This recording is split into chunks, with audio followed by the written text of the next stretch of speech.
at 7:01. Thank you, Madam Parliamentarian, for the recording.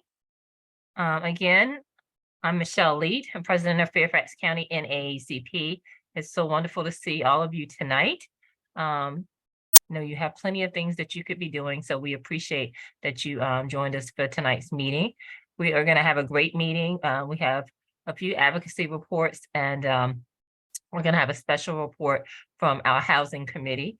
As you know, housing is a big topic all around the country, but specifically here in Fairfax County, where it has it's very expensive. And of course, you all know that it continues to be more expensive every year. So we're going to have a conversation around that a little later. But before we get started, I want to make sure that everyone knows our mission. Fairfax County NAACP is a nonpartisan, nonprofit organization whose mission is to achieve equity, political rights, and social inclusion by advancing policies and practices that expand human and civil rights, eliminate discrimination, and accelerate the well-being, educational, and economic security of Black people and all people of color. This is our agenda for tonight. But before we get to that, we're going to have words of inspiration from our Secretary, Mike O'Brien. Mike?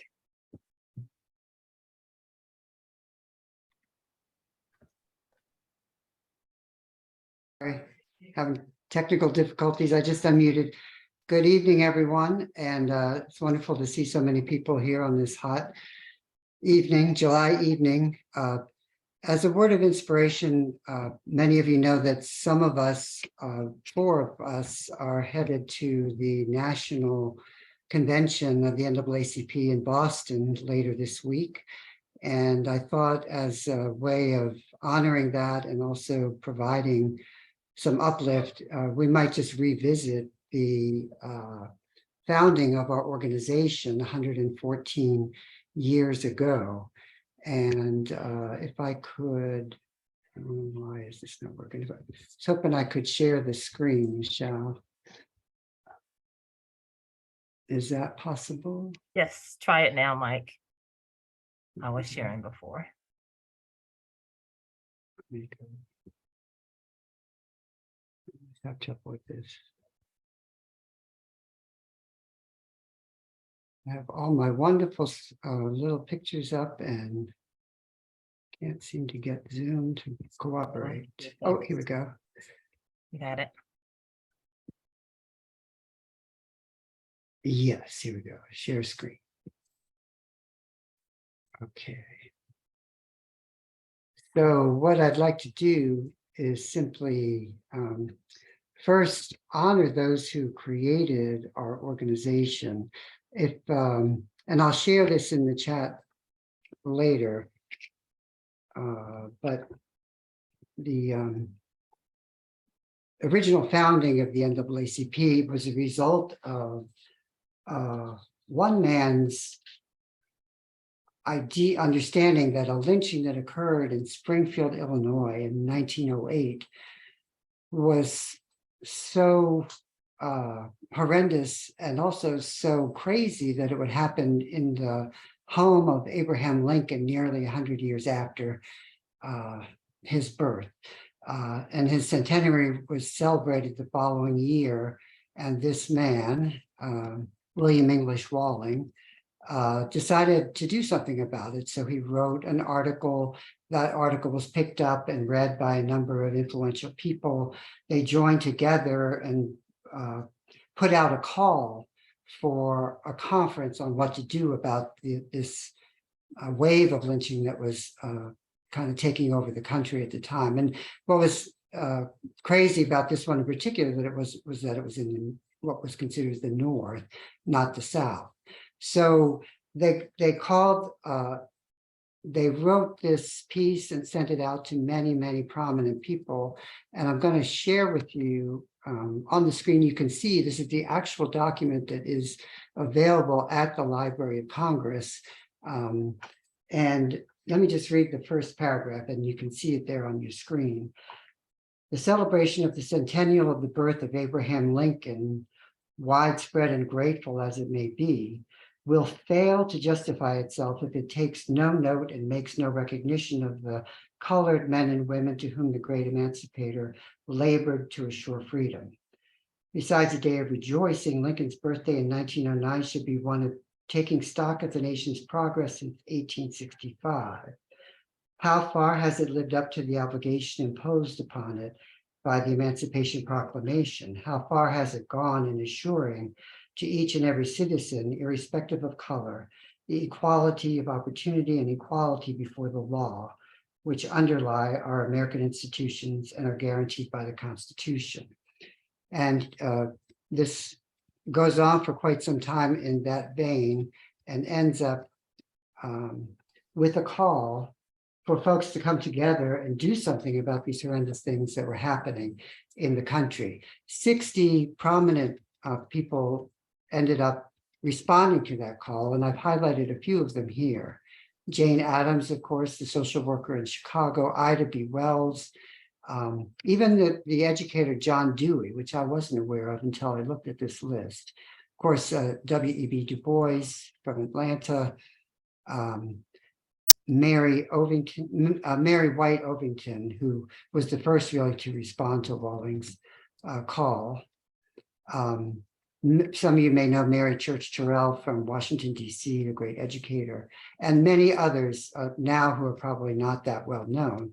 One of whom I want to focus on is William M. Salter, a prominent gentleman from Chicago who had helped start the Ethical Culture Society, was very prominent in the Indian Rights Association, and had in fact himself adopted a Native American son as a result of his involvement in the Indian rights, thinking that through adoption, this impoverished child would go on to have a better life and perhaps be able to be a better contributor to the country. And what I find so interesting about this is that we have a direct link back to Salter through the NAACP.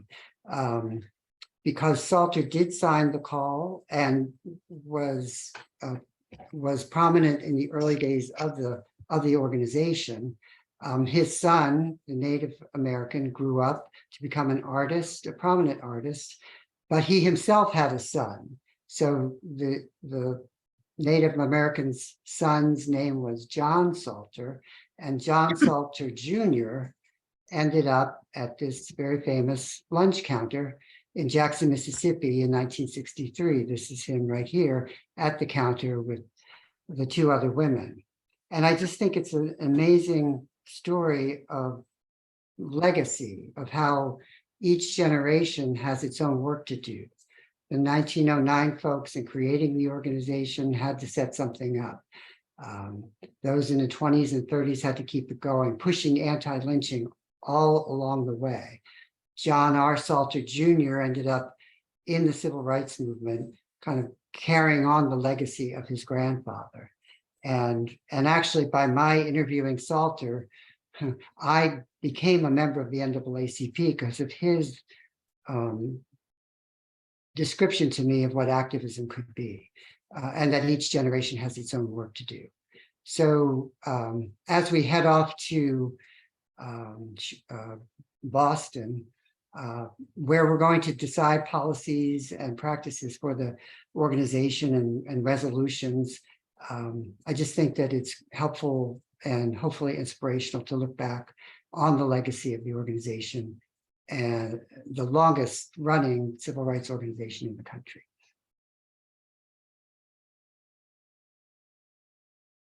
Thank you, Mike. That was truly inspirational. I learn something from you all the time. Thank you. I think you're up next too with the secretary's report. You just want to. Yes, indeed. So for the secretary's report, just two quick things. One is we just need to pass or approve the minutes from the last meeting, and I believe we can do that, Madam Chair, through general consent at your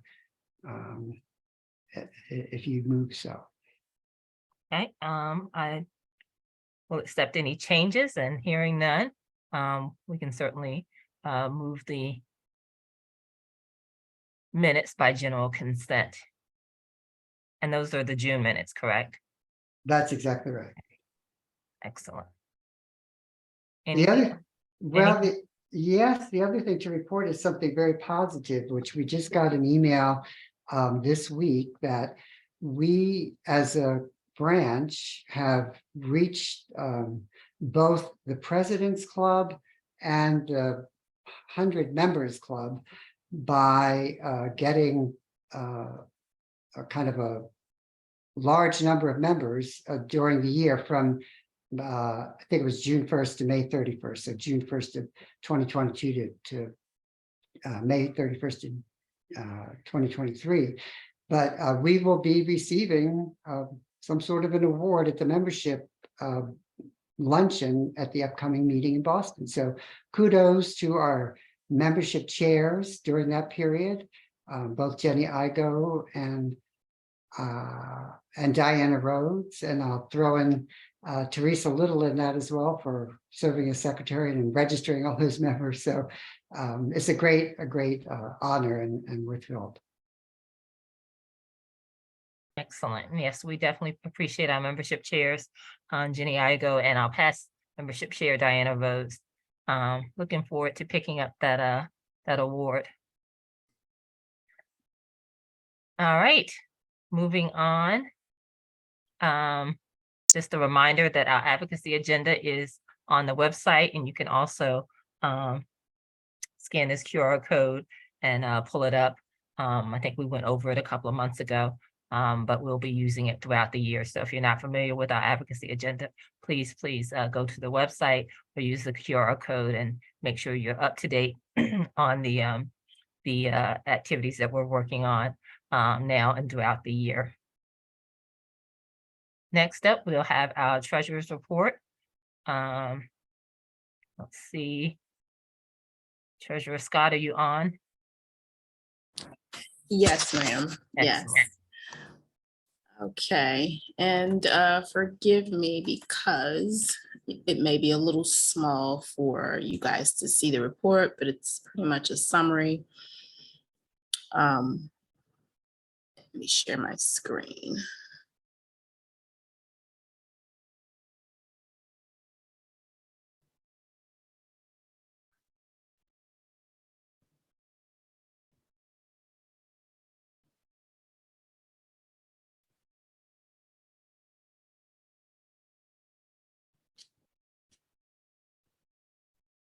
Okay. Can you guys see my screen here? And it may be a Yes. little, yeah, okay, great. So for as of right now, we're in good standing with our accounts, all of the accounts. As you can see, our first account, which is our operating account, we're at about $22,093. Along with the second account we have, pretty much 56,508, and our youth council account, which shifted a little bit from where we were at 8,500. Now we're 8,235 for that particular account. So some movement there. Recently, we received part of our popcorn fundraiser funding in. So we pretty much received $529.50, and I know Freedom Fund will report on that, but just letting you know that has come in. As far as our PayPal account, we're in good standing with that as well, at $3,145. So our accounts are in good standing as of this time. Over. Okay. Any questions for Treasurer Scott? All right, we can move right into our Freedom Fund report.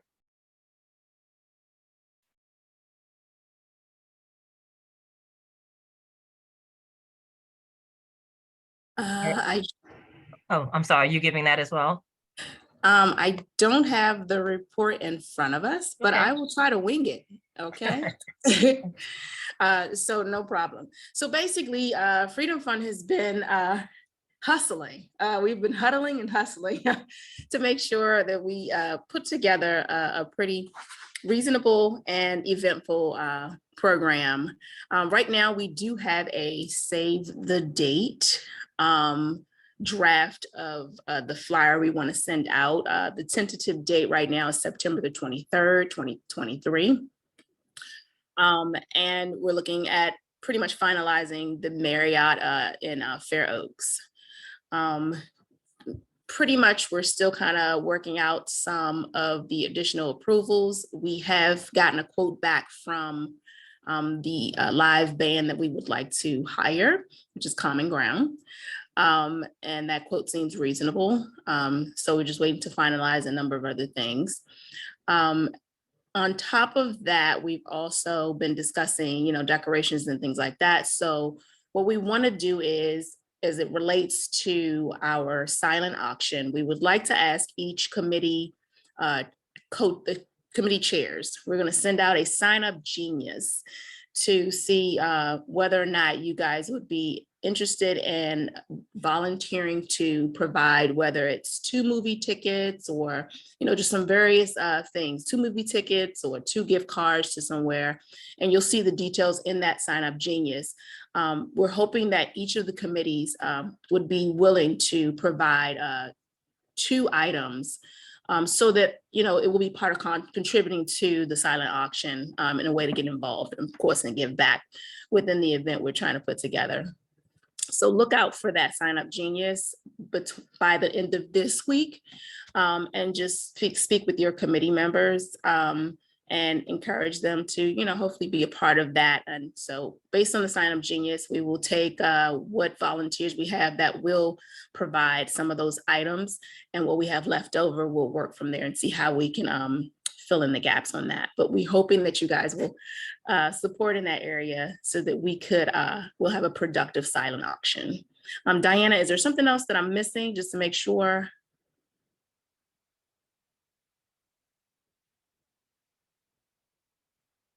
Sorry, with the silent auction, no, I think we were going to put together maybe a couple things or so. And of course, as you said, fill in for what we don't get from the committees. Okay. Yeah, no, I think you've got that. And what was the other? Well, I don't know if we're doing, what about, and maybe we haven't really solved this, but what about vendors? So we're still in discussions. There are a number of things I think we kind of gathered. We're trying to get some information on that verification, and then we will have some more updates for you guys as we kind of check off on our list. But it seems to be coming together, especially after kind of like deciding where we're gonna pretty much have an event at. Everything else is just kind of checking off, and just hands on deck. We hope that, everyone will feel comfortable enough to, whether it be lend a hand, because this particular event, we're hoping to add a splash of color, something of our own to decorate a little bit more in this event. And so if you feel free to sign up to be a volunteer prior to the event to kind of set up things, that will definitely be helpful as well. So until then, we will definitely provide some updates, but we are working to make sure that we're finalizing things in a timely fashion to get the save the date out, number one, as well as set the ticket price and get the link up and rolling at a reasonable time so we can start getting our ticket sales going. Over. Thank you, Treasurer Scott. Did you mention the time? I think I heard September 23rd, but what time? I didn't. So the time that we had was between 10 a.m. to 2 p.m. And I need to go back to her because I'd like to see if we can get it till 3. But I think that's the quote we had gotten. We'll have it from 10 a.m. to 3. Of course, that time to set up as well. Yeah, so maybe start around 11 and have it till 2 11. and clean up. Yeah, so I'm hoping that she will extend it to 3, 11 to 3. That'd be good, yeah. Yeah. Excellent. Well, thank you both for all your hard work. Are there any questions for the Freedom Fund Committee? So if you came to our Freedom Fund event last year, we're looking at the same location, the Marriott Fair Oaks right there in front of the mall. So please put it on your calendar. We'd like to see you there. All right, moving on. I think next up we have our Education Committee Chair. Hi, everybody. Really quick report. Just wanted, if you remember last month, I let you all know that the equity policy had just been passed and that we have a new chief equity officer, Nardis King, and a new chief of schools, Giovanni Ponce. Just reminding you all, for those of you who were not with us last month, excuse me, and that Francis Ivy retired and Fabio Zuraga retired as well, just to remind you all, because that's a big shift. But in terms of I'm update, sorry, Dr. Hampton, who retired? Dr. Ivy retired. I'm repeating what I had said last month. Oh, okay. Because I thought it's kind of important in case anybody was here that missed last month. That's a big shift in personnel. So I wanted to just repeat it really quick. Excuse me. I did report last month that I had not got an update on Oakton Cheer in the intervening in the last month. I just was asked to speak to the investigator, who is someone who's known to the branch. Actually, she's worked with, she used to be, she was an assistant to the Attorney General's office, Cynthia Hudson. I know she's worked with Karen Cameron in the past. She's worked with state NAACP in the past. She is a private attorney. She works for a private firm, McCammon Group, and she does civil rights law. She does, she does labor law, civil rights law, employment law, contract matters. Those are her specialties. So but she has worked with the branch before and has worked with civil rights law before. And she and I spoke this past week. Was a very, she was really digging deep, wanted to know as much as I knew, just who I had spoken to, dates of things. She was really taking it very, very seriously. I felt that she was taking it very seriously. So that was good. And she was really grateful for the context that I was giving, because I think that she hasn't gotten as much of that context. Depending upon who you talk to, people are not going to share as much as they would. So I just laid it all out. Every single thing I knew, I told. So I don't have any feedback for you on what the timeline is or when this will be completed. But that's the update on that. I don't have any updates on the band director problem that I mentioned last month regarding Tyrone Barnes at Andale High School. It's a big issue. I have been gone for a while, for several weeks. I just came back and have not heard anything back about that, but I will hopefully have some updates maybe next month. I did want to let you know also that on the 9th of August, at 4 p.m. at John R. Lewis High School, there will be a screening of the LeVar Burton production, Right to Read. It's a movie.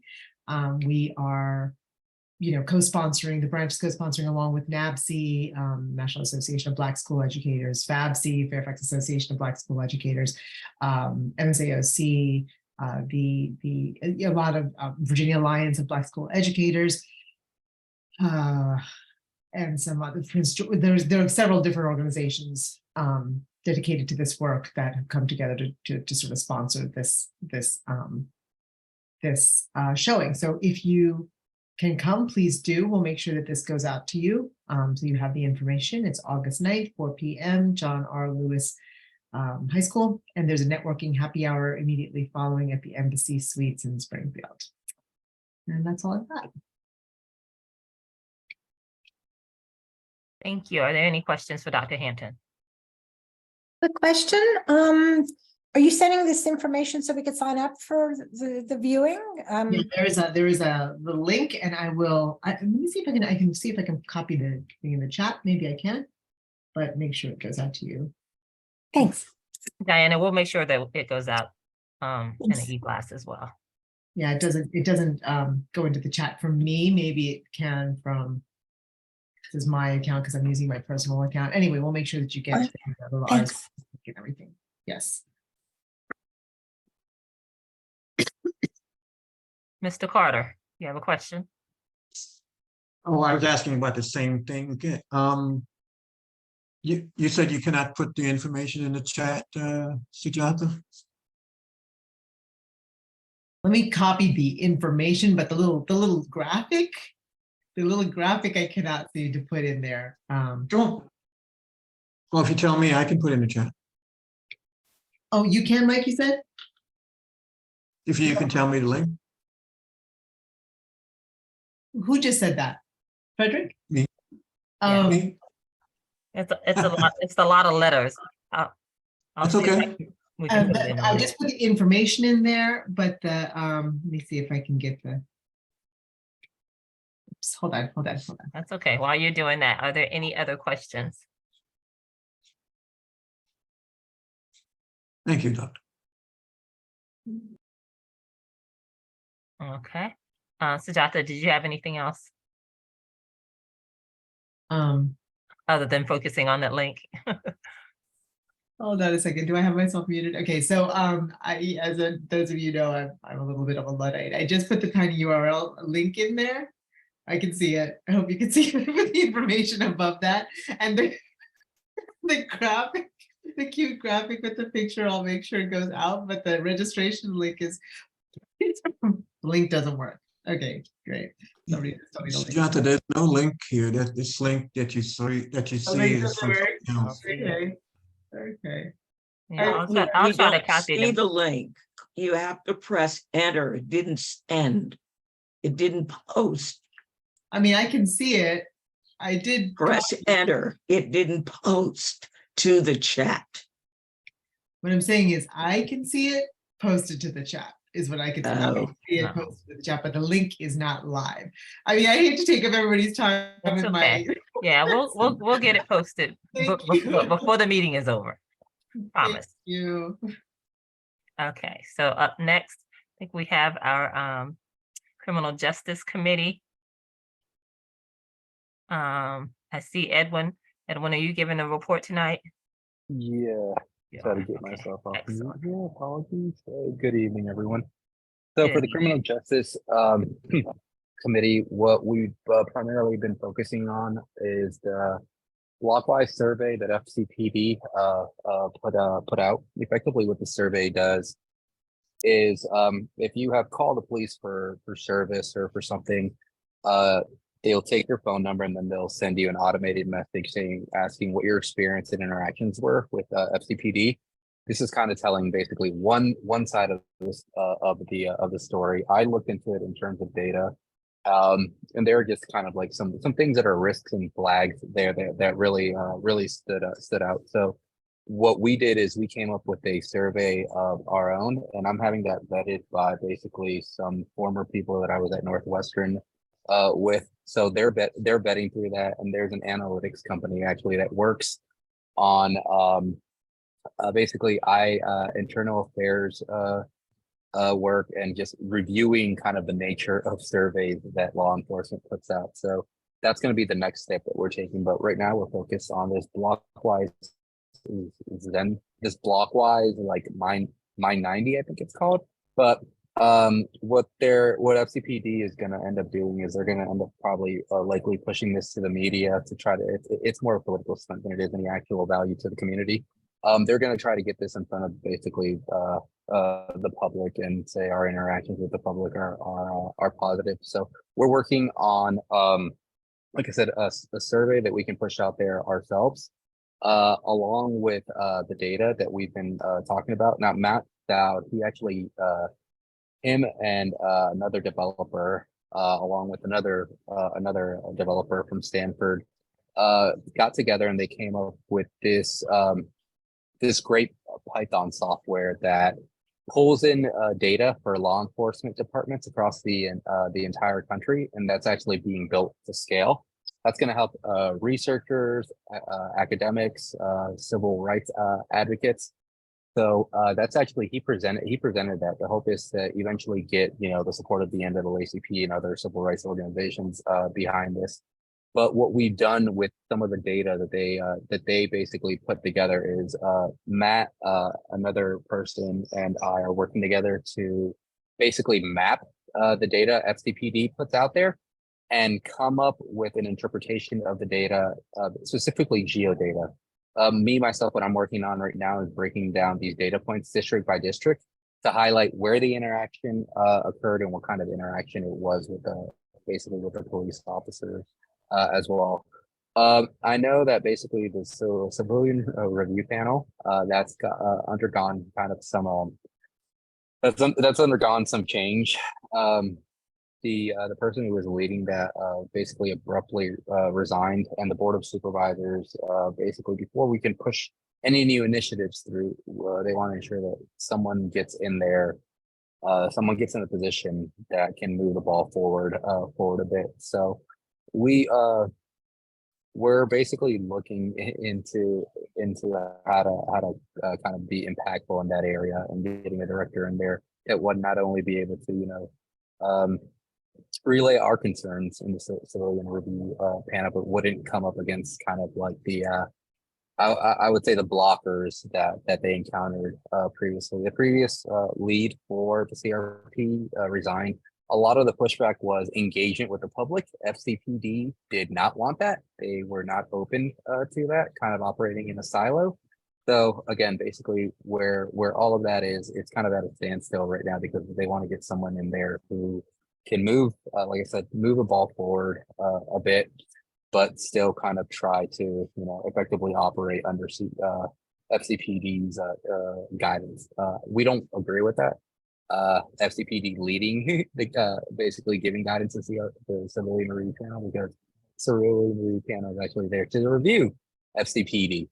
So we will basically keep on meeting and discussing that issue, and try to come up with a list of potential candidates as well.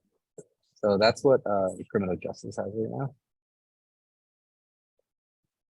Thank you. Edwin, are there any questions for the Criminal Justice Committee? You kind of broke up there at the end.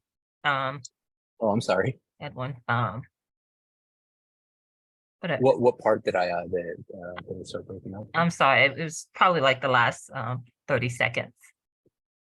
Oh, okay. Let me try to okay, the CRP, the civilian review panel. So yeah, with the civilian review panel, again, they came up against a lot of blockers. The primary blocker was engaging with the public. FCPD just doesn't want that. They don't really want like public input into their policies and processes, honestly. But yeah, naturally. But we kind of see this really as an opportunity to just keep discussion going, potentially come up with a list of candidates that they could vet or look into. Yeah, Mike. I think Mike has his hand up. Yes, yeah, hey, everyone. Yeah, Mike O'Brien. I'm just wondering if you have any more information about the special grand jury that was supposed to be set up for the Timothy Johnson case. I haven't heard anything more from that. Michelle, I don't know if you want to share what you shared with the CJC this morning.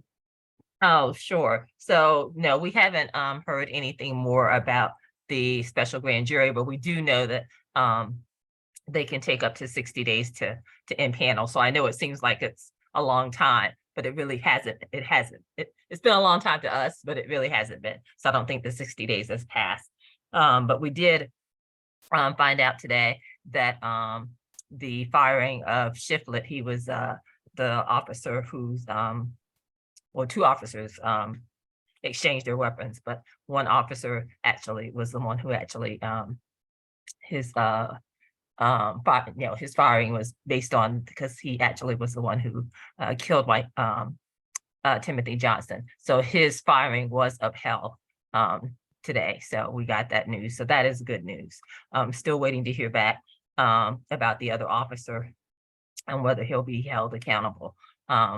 But yeah, we have not heard back from the grand jury. I mean, back from Commonwealth Attorney Descano about the impanelling of the grand jury. So it's secret. So we won't know until after it's happened, because it is a secret impanelling. So we won't know. Yeah, what we are working on, and Luke's actually coordinating this, is having President Lee meet with the Commonwealth Attorney's office, I believe, on a quarterly basis. Yes. Yeah. Yep. And I did speak. I spoke to Descano and I forget the name of his assistant about setting that up. So we'll have them come to our general membership meeting so that you can ask these questions directly. and hopefully get, stay abreast of what's going on, in the county, at least when it comes to the Commonwealth's Attorney's Office. Yeah. Good question. Thanks for asking that, Mike. Keep us honest, keep us focused. Other questions? I have a question. Yes. So every police station has a CAC. I think it's a Community Action Council or something like that. You know what I'm talking about? No. Okay. That sort of answers my question. I was just wondering if you all have ever had any experience with these councils that meet at each police station. Yeah, I didn't think And oh, go ahead, Edwin. sorry, Arthur, these are done by district or by station? I think by district. Yeah, Okay. I think, I think I know what those are. They're kind of community relations or committees that work with leaders in the community, and they're mainly to create relationships with youth and people in the community. I don't think they deal with investigations at all. Yeah, and I know They're not there's more a, involved with the criminal justice aspects, I guess. No, no. It's more of like a PR I mean, effort. It's more of a community relations. It's more with a Okay. getting to know the community and having basketball games with the kids and having barbecues and, you know, building relationships with the community, part of community policing, but it's not about criminal justice or investigations or anything like that. there's also Thank a you. community group that meets with the police chief. I didn't think that's what you were talking about, but there's a community group that that meets I think it's monthly. And they're again supposed to be boots on the ground as they hear things in the community. To bring that back to the chief. Is the NAACP involved in that monthly meeting with the police chief? No. We do have, Michelle, we do have, I believe, 2 chairs with the, I'm trying to remember what they were called now. It's not the civilian review panel. She was speaking about it last week. I had it in my notes. Oh, yes. Yes, but that's that for me, that's really more because that's the board of supervisors are on that. That's not really, in my mind, I don't consider that a community group because you're not going back out into the community to find out information. It's really a representative from NAACP so that we can ensure that they're doing the right thing. So Arthur, I think I know where you're going with this. And right now, I can't think of a police community group that NAACP is involved with. But if that's something that you want us to champion. I'm just wondering, what avenues are available to the NAACP or to the community in large to register complaints about the police department? Well, they are supposed to go through that's what Edwin was saying. You are supposed to go through the civilian review panel. That's what they're there for. Actually, I thought the civilian review panel could only review investigations done by internal affairs and that you couldn't go directly to them. You can't go directly to them, but that's part of the process. No, you can't go directly to them, but that's how you're supposed to lodge your complaint. Okay, thank you very much. Yeah, it doesn't seem fair, but that's the process. Other Diana? questions? No, I'm sorry. Yeah, Hold on. I just want to read what Dawn says. sorry. Donna, you're talking about, are you answering Arthur's question by district, provide general information? Yes, about the CAC Yes, okay. committees, yes. So Sam's gonna be here with a. So like I said, not all districts have one. I know for sure Franconia and Springfield. I believe Sully does, I'm not sure, but typically, I know I've attended the Springfield one. And they usually just give a general update of what, is happening in the district as far as police wise. Any speakers to speak close to the mic, please? And then they also have different agencies that will come in and give out, general information of what the agency does. for, community awareness. But are they there to lodge community complaints? I know that they have done so. I'm not sure how they forward it up. I think they kind of work with the captain at the station if they do receive something. And then I think on the captains, and they do either reach out to whoever made the complaint or, kind of look into feedback and then bring it back and share with the general body to attend. Okay. So Arthur, I think that's a good point. Then we certainly can get more information on that. Thanks for that, Don. Definitely.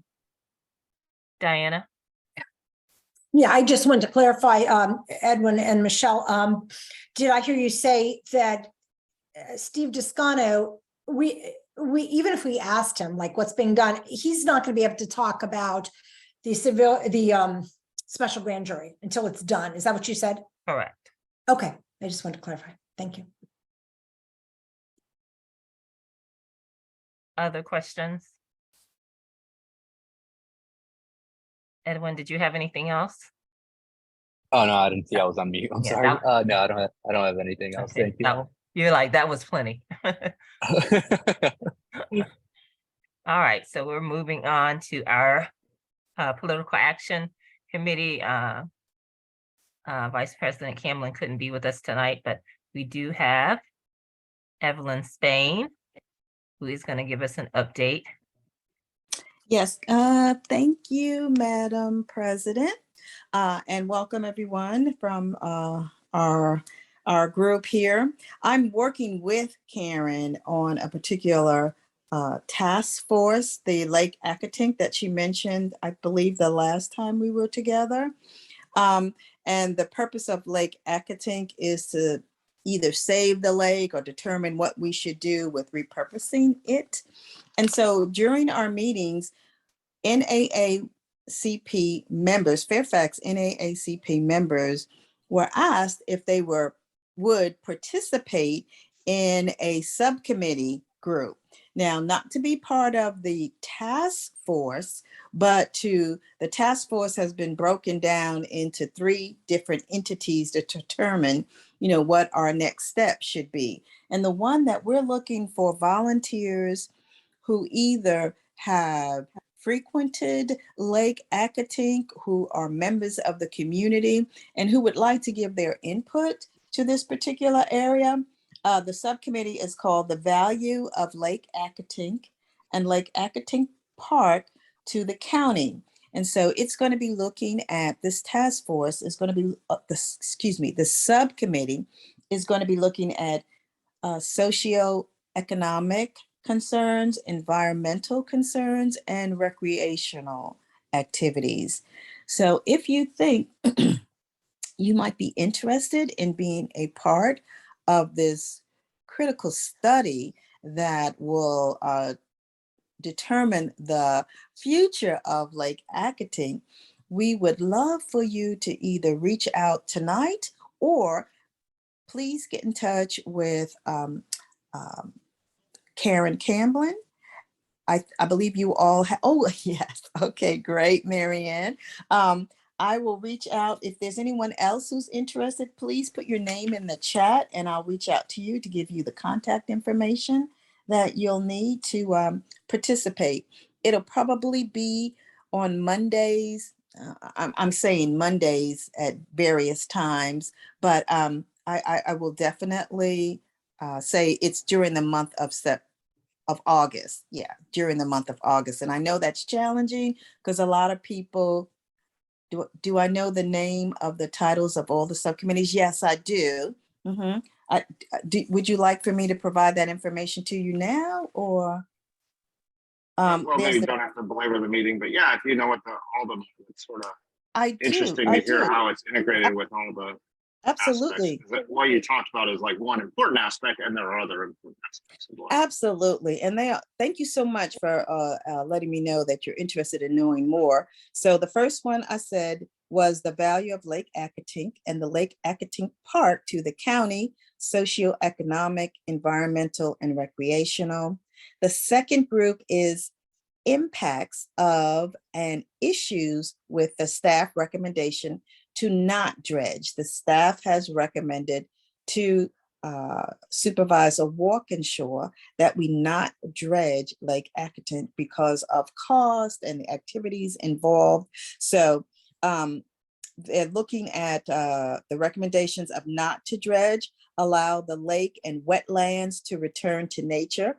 And that's in air quotes, return to nature, and proceed with a replanning of the Lake Accotink Park. There's one other group, options to consider other than traditional dredging. So what we're looking at is, will we have a smaller water facility? Will we have hybrid managed wetlands and smaller open water facilities? And will we have kayak trails through the Accotink wetlands? So again, there's a great opportunity to provide your input to the future of what we should do with Lake Accotink, and we would love to have your involvement in the subcommittees. Karen Camlin is the leader, or she is the task force representative from Fairfax County NAACP. So you all will collaborate with Karen and then bring your ideas together so that when we get ready to present a final report to the Board of Supervisors, your information will be included in it. Is there a subcommittee that's talking about all the aspects that are of the county, right? Like it's a zero-sum game. Like there's the Parks and Recs has a limited budget, so every dollar we spend, like Accotink is $1 less for other parks. Is a subcommittee addressing those as well? Well, I would look at the first subcommittee to look at the budget. Yeah, either one of them could talk about because we are having, I think that goes across all of the organizations, all of the subcommittees. The budget is going to be an important decision for the future of what we're going to do. Excuse me, I'm sorry. Okay. Yeah. So if you're interested, please. Yeah. I'll drop my name in the chat. Yeah. Thank you so much. That sounds interesting. So yeah. I've been there a couple of times and I like the lake, and I understand that beautiful. Yes. There's other aspects of this issue. Yeah. Yep. So, yep. And I think even Karen is thinking about having a little field trip and go, for those of you who may not have visited Lake Accotink, it is gorgeous. It's a beautiful facility, but there's some concerns about the lake that needs to be addressed moving forward. And Michelle, may I talk about the other item that Sure. Karen is going to be addressing? Eventually, Karen's group is going to be putting on a meet and greet of the candidates for the upcoming election. And this one is primarily focused on the women's group, women's concerns, and how the Congress people, how the people running for office for Congress, for Senate, for not Congress, but for Senate and delegates, how are they going to address the issues that primarily concern women? So she's putting together a group of either a panel that's going to happen at the George Mason University, and then which will be a meet and greet, and then there'll possibly be a virtual opportunity to talk with people who are running for the school board, right? And the Board of Supervisors. So there'll be two distinct groups, but she's in the process of planning that. And so I leave it to Karen to bring you the details as they get handled or meshed out in the next week or so. Definite ideas on the exact date are not available yet, but that is up and coming. And we would welcome any concerns that you have that need to be addressed concerning issues that deal with women, because WIN is going to be a part of it too. Please feel free to share that information with us. Okay. Thank you very much. That's all I have for tonight. All right, there are a couple of people who are expressing interest in the subcommittee. So check the I chat. will check the chat. Thank you. Thank you. All right. So we're moving on to our Housing Committee report. Mary? So, Michelle, do you want me to just give the report or also do a discussion at this point, or are those separate? Yeah, you can do both of them. Okay. All right. So first I'll give the report. See, we've got 3 subcommittees and they all did big things this month. The Fair Housing Committee presented recommendations to the Board of Supervisors today. They approved the Council of Governments Metro Area recommendations on 7 goals to work towards in fair housing. And our report said the goals are fine, but we need 3 more things. We need some really specific, intentional, important goals that we can actually work towards, that are prioritized, that will actually have an impact on fair housing. We know our housing's not fair because Fairfax County is becoming more segregated, not less segregated. It's we have testing that shows that in the areas of mortgages, rentals, and real estate activities, there is disproportionate treatment, as they call it. It doesn't prove discrimination, but we have shown through testing that Black applicants are treated differently from white applicants. And we think that needs to be investigated further. So we made a recommendation that we need to prioritize some of these actions, including that one, that we need to set up some kind of an administrative framework that'll really drive fair housing goals forward, that will figure out a plan, a budget, that'll coordinate people in the 4 different departments where actions are going to be needed. And we'll do that at the county executive level. And we're hoping that this will become under Carla Bruce, the Chief Equity Officer. And our 3rd recommendation was that we need really a lot of public engagement. We had to push real hard to get public engagement on commenting on the COG goals, and we did get it.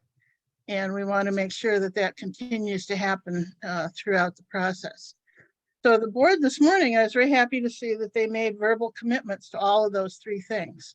Jeff McKay and 4 other board members commented, including John Faust, the head of the Housing Committee, Rodney Lusk, Dan Stork, and Walter Alcorn, all commented and said various aspects of these things. So I think that's a win for us to get people, to get the board members to go on record as saying they're going to do these things. The report's not going to just sit on a shelf. They're going to try to, actually operationalize it and do it along the lines that we've suggested. Now, I don't have any illusion that that's just going to happen. I think we need to keep up with it and keep after them. But I think it's a really big lift that it's gone from being something that was kind of a reporting burden as far as the county was concerned. They had to put out these big reports every year to HUD about what they did, but nobody actually reported to the board. The board never actually knew much about what we did. So I think we're really trying to turn this into a different direction where it becomes a priority. The second issue we have is the homelessness. A year ago, we sent a memo to the board and said it's really too hot for people to be outside all day and all night. We need some heat relief programs. They formed a committee, made some actions, very minimal things, that they put some materials out in different drop-in centers, and they announced that most of the county buildings are open as cooling centers, and they did a few things, but we think are probably going to be inadequate. And so we have developed a survey that works on cell phones, and we're going to have people go out to 3 drop-in centers in the county and just interview homeless people who are there, like we did last summer, and see if they're aware of any of these improvements and whether they're working for them and what else they need. And we'll give that feedback to the county. Another big event with homeless folks, I see Reverend Walton is here, and he can speak to this if he wants.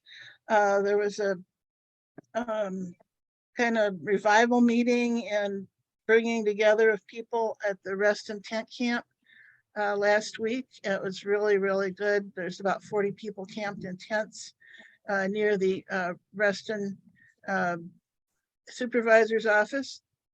And it's a group Reston Strong has been trying to get these people housed. They're out there all summer, day and night in the tents, and there's no place else for them to go at night or in the daytime. They can hang out at county buildings. But you know, it's really hot. There's no convenient bathroom facilities or, you know, a lot of other things that we take for granted. They just have to, one of them says it's a full-time job being homeless, because you have to think everything about what you're gonna eat every meal, how you're gonna get it, how you're gonna cook it, how you're gonna, where you're gonna go, where you're gonna go to get cool, how you're gonna do your laundry. Everything's a challenge. So after this kind of a prayer meeting in the woods with the homeless people, we went down to the government center and had some table discussions. We had ministers, homeless people, community leaders, NAACP. We had about 4 people there, and you know, just talked about some of the issues. And I think that the Reston Strong is going to write up some of the conversation and recommendations. Reverend Walton, you have anything you want to add to that?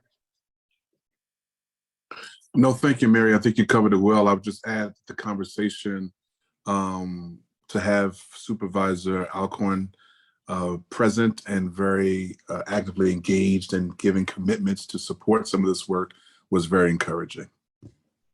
That's right, it was. And he's also gone so far as this morning to, at the board meeting, to ask for $500,000 out of carryover funds to help support development of a newly proposed shelter for homeless people, not in a dorm, but rather individual kind of studio apartments that Reston Strong is trying to put together with a housing development.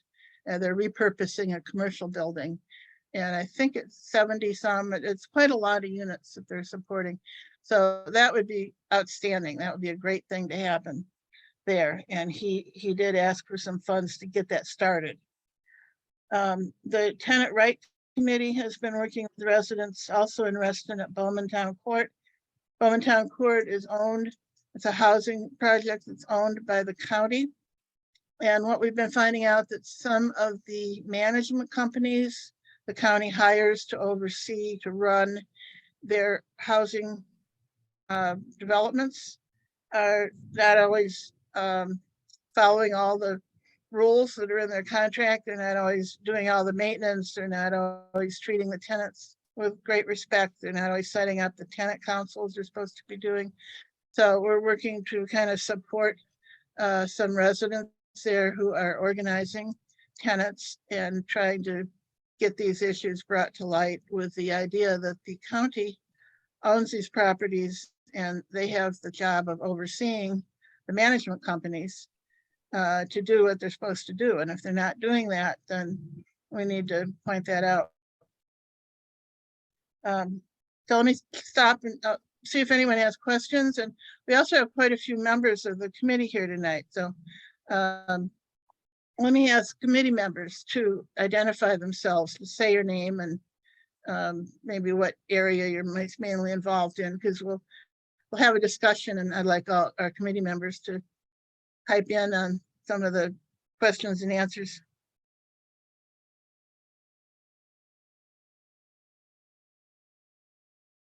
Cookie, go ahead. Hi. Oh, I can't find myself. There I am. Mary has done such a spectacular job on this. She has been really inspirational in getting others motivated, including me.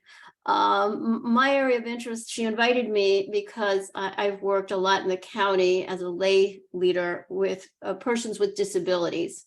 And so I sort of do that, but I really have gotten upset about the extreme heat and weather threat. And it's really made me be what we say in Yiddish, like a nudnik, somebody who keeps bothering everybody to get this done. in as nice a way as I can. And I'm really worried, as Mary knows, that this heat is coming in now. We have plenty of warning on this. It's going to come with storms. It's thundering outside my window here. Maybe hail. And we just don't know how the county will respond. Unfortunately, or the facts are that the Fairfax County does not sound on a heat alert until the heat index hits 105 or above, which is really a huge number. For example, the mayor of DC declared her heat emergency today. And she does that when either the heat index or the thermometer gets to 95. And it sounds like a small thing, but it trips off so many other things that give people access to transportation, to cooling centers, to, you know, so many potentially life-saving, not just to say it saves suffering out in this terrible weather. So that's one thing I'm committed to, and where we have made some progress. And one question that some of us have had, and I have, is these kits that are supposed to be available at various drop-in places under 105 degrees just in the summer, that contain ostensibly like a water bottle and like a cooling little towel and different things. And none of us have seen them yet. So we're interested in that. And many of us have signed up for the heat alert so that we on our phones know, well, is this system really working? What does it say to you? And none of us have gotten them yet. The only time we got one was for the terrible air quality. So that's all I'm going to say, and I'm happy to participate in the meeting, and thank you to all of you, and especially Mary. Okay, thanks, Cookie. I see Leon here. Leon, you want to say hi? Hi, well, yeah, my involvement has just been reviewing things like the COG reports and just making recommendations on what we think would improve, what would make the most impact. I mentioned also that I've recently read this book, Color of Law, that explains how government at all levels has promoted segregation since the 1930s. And it's government actions by the FHA and agencies of that sort that one of the primary reasons for the segregation that we have. I recommend that book to whoever's interested. And I understand the author of that book has a new one out called Just Action, which proposes some solutions to these problems that I haven't seen yet. Yeah, we definitely need to get that. We should have a book club on that one, because that's what we want to do as actions. Okay, Nira? Hi, yeah, I'm Mira. I want to second what Cookie was saying. Mary has done an excellent job of putting together our comments. I really came into, like Leon said, about just giving my feedback on the COG reports. I have a mortgage banking background, and so I really kind of look at discrimination in lending, mortgage banking, that kind of thing. I also spent a good amount of time as a young adult living not in a tent, but living what I call a penny away from homelessness. And so not necessarily in that traditional sense of homelessness, but really facing that and wondering, my rent covered the roof over my head, but next month am I going to live in my car, and how am I going to feed myself? And so thinking about back in those times, if you're living in your car, you don't have the money to turn your gas on, your engine on, it gets hot real quick in a car. And so I think that's the sort of perspective that I've come at with this. And yeah, anyone who wants to give their input on this, we definitely appreciate it, and definitely need to have more community input. So thank you. Thanks, Therese Kaplan. Oh, thank you, Mary. Hi, everybody. I came to this committee because of interest in affordable housing. I knew pretty much nothing about affordable housing until a group of people at my church decided to kind of look at it, and from a faith perspective, and like what can we be doing to advocate for safe and affordable housing in our community. And I was especially pulled in because in my own neighborhood, there's a proposed affordable housing development in the Franconia area that's gotten a lot of neighborhood opposition, and it and I'm working on how we can advocate to have affordable housing in our neighborhoods, and to take away the stereotypes and the misinformation that's so prevalent and that keeps people afraid to have affordable housing in their neighborhoods. There's a lot of untruths out there and a lot of misconceptions, and I really see it as part of our job to educate people and to get them on board, because everybody deserves safe and affordable housing. And I was at the Reston Faith gathering that Mary mentioned, and it shouldn't be so that we have people living in tents in this county and not having access to housing, and especially there are elderly people living in tents, and that's really disturbing, that our elderly don't have a safe place to live. So I want to also echo thanks to Mary for her amazing leadership. I have learned so much, and she is really pulls our group together. So bunch of kudos to Mary, and grateful to be part of this committee. Thanks, Trace. Lanita, I see you there. Thank you. Good evening. Good evening, everyone, and good evening to your Madam President and to Ms. Mary, and thank you so much. I echo the comments of everyone on our committee. I participate on the Housing Committee because I am currently the first Vice President of the National Coalition of 100 Black Women, the Northern Virginia chapter, and we do sort of like a subset of the individuals that have housing challenges, and that's Black women and girls in the community. So I monitor and keep track of the activities from both the NAACP and the Housing Committee, because we have a national initiative that speaks to housing stability for women.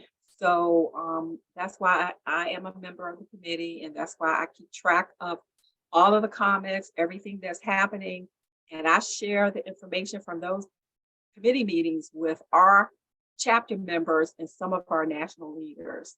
So again, thank you, Ms. Mary, and thank you to the Fairfax County chapter of NAACP. Thank you. Thanks, Lanita. Worked with Lanita a long time. She gets things done. Let's see, who else is here? Carrie Wilson. Carrie. Sherry's the head of Cornerstones. Hey, I have nothing more to add other than the fan club of Mary Payton, but we have been, and I think this group here in Reston, including Reston Strong, have done a lot of work. I think what's really important as Mary and Cookie and several of us work with the county's housing committee, just to note that since the strategic plan was adopted, we have seen the commitment, not enough resources, but we do have over 3,000 new homes in the pipeline. Cornerstones is very excited.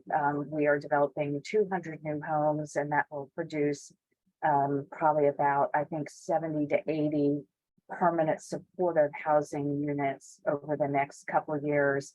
And that includes for people who are unhoused, people who are chronically homeless and disabled. And so with that, the Lamb Center work and the Reston Strong proposal that Mary talked about, we're beginning to see, a focus on the most needed housing.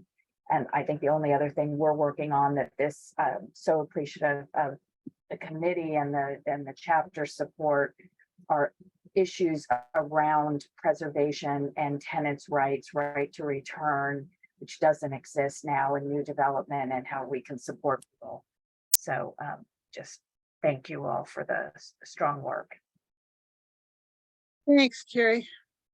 I see Stephen Cerny. Stephen works for the Tenant Rights Committee.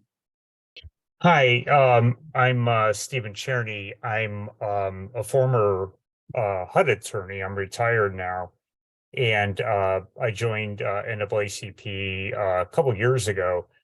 I'm very interested in promoting affordable housing, of which we have way too little of here in Fairfax County. But with regard to the Tenants' Rights Subcommittee, it's a new subcommittee we just formed earlier this summer. And the committee kind of sprang from a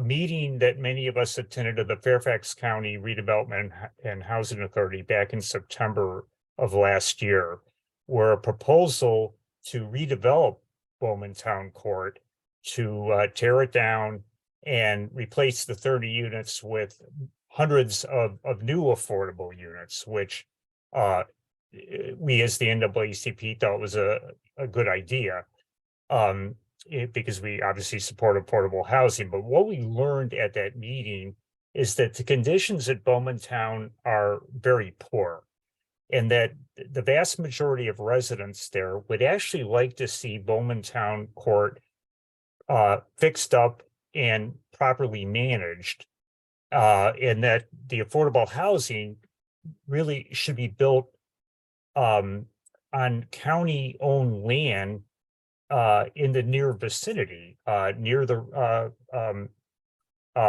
North County Government Center, which is within a couple hundred feet of Bowman Town Court.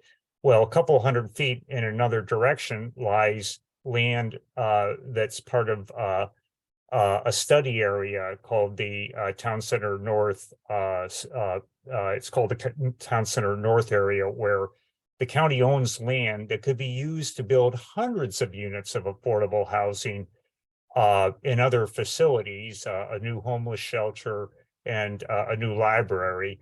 But the Bowman Town could be fixed up and properly managed. The issue is under the HUD's RAD program, rental assistance demonstration program, all the public housing in Fairfax County was moved to private management. And what we're learning is that these private management companies are doing a very poor job, particularly in the case of the company that manages Bowman Town Court and many other affordable developments in Reston, what used to be public housing, tax credit properties, other HUD-assisted housing. And so what we need to do is organize tenants and really bring our concerns to both the Housing Authority and the Board of Supervisors. I attended a Housing Authority meeting last week, and there were many people there, including many residents who were receiving scholarship awards from the Housing Authority, which is a very good thing to attend various colleges. However, I was the only person in attendance that really was a private citizen, just there to observe the goings on. And I think that's typical of most Housing Authority board meetings. So we really need to organize, and we're starting to do that, not just at Bowman Town Court, where the tenants are pretty well organized at this point, but at other properties in Reston, and we eventually want to start reaching out to communities, residential properties in other parts of the county. So anyway, though, if anyone would like to join us, assist us, we really need your help. Organizing is very difficult work. It means a lot of door knocking, a lot of flyering, a lot of meetings, with folks, at the individual properties. And so we have a big job ahead of us, and we certainly welcome your support. Thank you. Thanks, David. Okay, is there anybody else that I missed who's on the Housing Committee? Just shout out your name if I missed you. I see a hand up with Dee Dee Carter. Do you have a question? Didi? I'm on mute. Okay.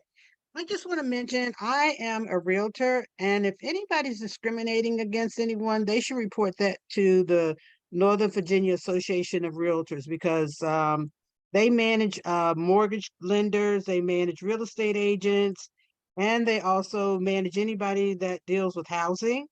And as a matter of fact, I attended a affordable Virginia Housing Authority workshop not too long ago, and they are working with people to get them into homes, whether it's rental or whether it's buying a home or whatever. And I know that some, if they're interested, they can call me, or they can call the Northern Virginia Association of Realtors, and they can get them in touch with the Virginia Housing Authority, because they are working to trying to get people into home, whether it's rental or whether it's they want to buy. And in addition to that, I just was reading in the paper the other day that Tyson's Corner is getting ready to tear down a few dealerships, and they're going to put affordable housing over there at Tyson's Corner on Spring Hill Road. So I don't know if anybody's familiar with that or not, but that's what I read in the paper the other day. Yep, that's a big project over there. Yes, Very it big. is.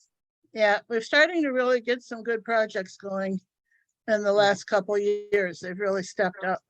Most of these are LIHTC projects, which means they're a public-private partnership for affordable housing.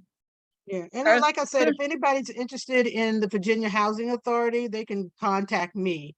I mean, because I can let them know about the program as well. Thank you, Didi. You're welcome. Arthur, you have a question?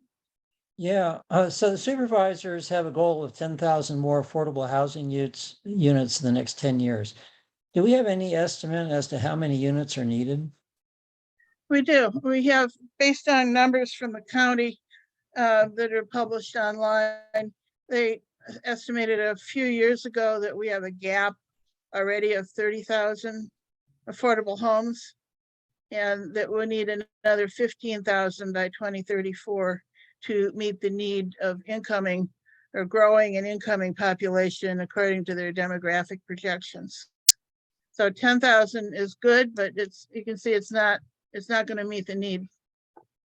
So, but that estimate is a few years old. Has the estimate, do you think the estimate is different today? I asked the housing chair about that recently, and he said probably not. It's probably not different. It's not. He didn't think it was worth redoing at this point. I asked if it was worth redoing because I know population growth has slowed a bit in Fairfax County, but I don't know that that's permanent. It may pick up again.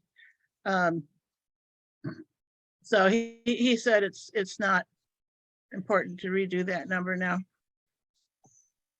So make sure I got this, their goal is 10,000, the need is 15,000. The future need is 15, and that ignores the current gap of 30. I don't understand.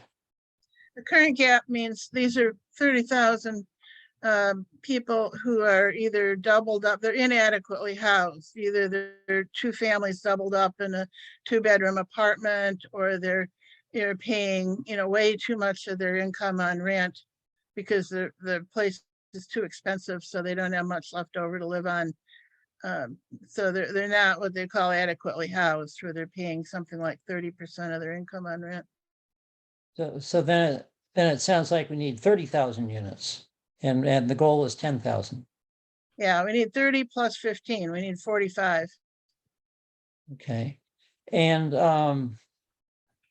is there any planning document for the 10,000? How many per year, or funding, or is there, and also at what AMIs? How many at each AMI? Is there any planning document for this 10,000? Do you know? There, I don't know, do you want Carrie. me to- Yeah, go ahead.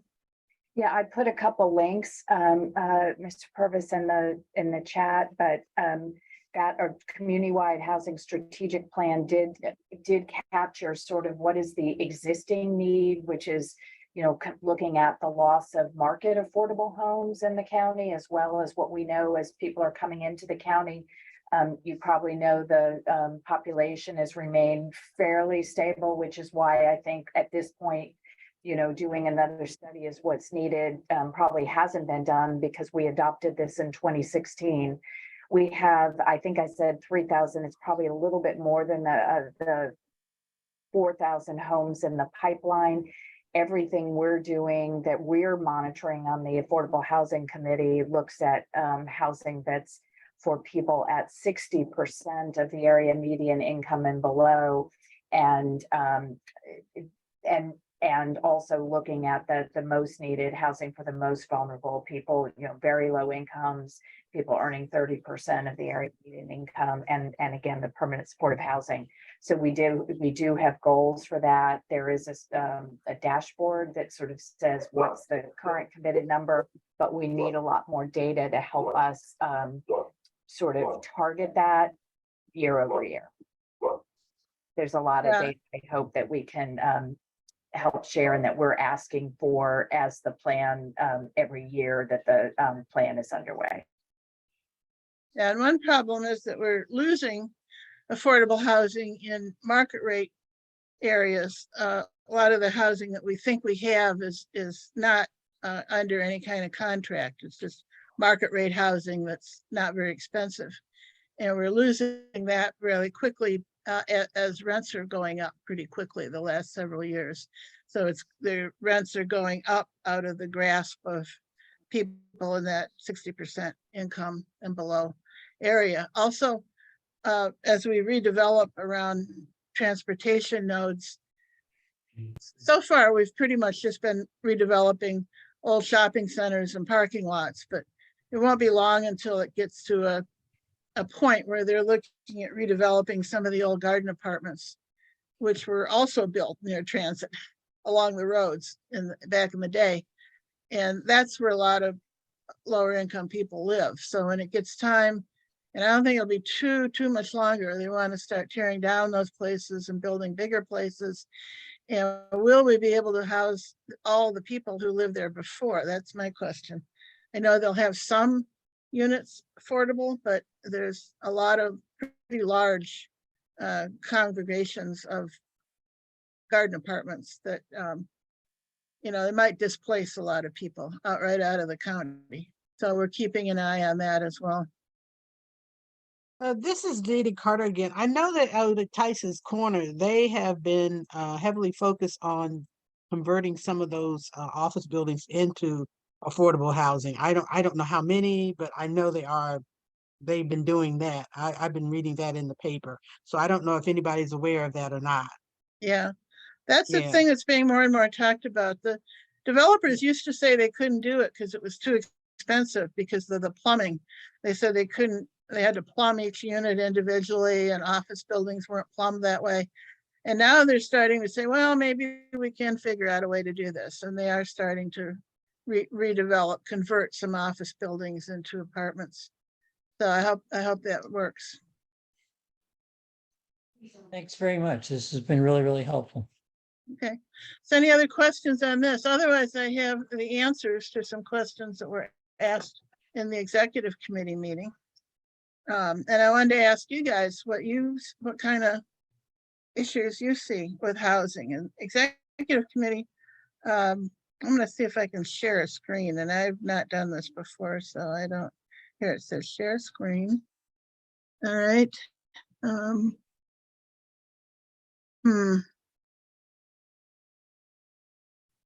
Let's see.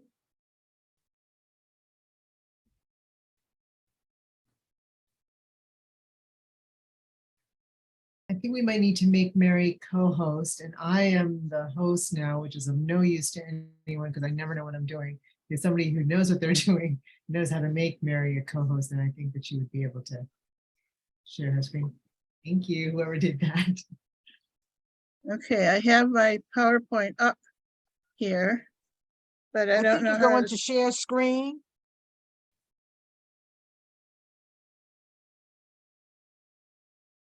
All right.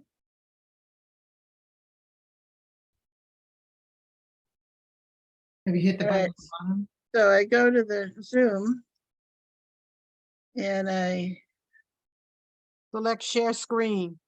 At the bottom, the green arrow that says share screen at the bottom, next to the chat button. Yeah, I don't think I'm gonna be able to do it. I was hoping I could get one of the. Anyway, I'll tell you what they say and I can send this to you.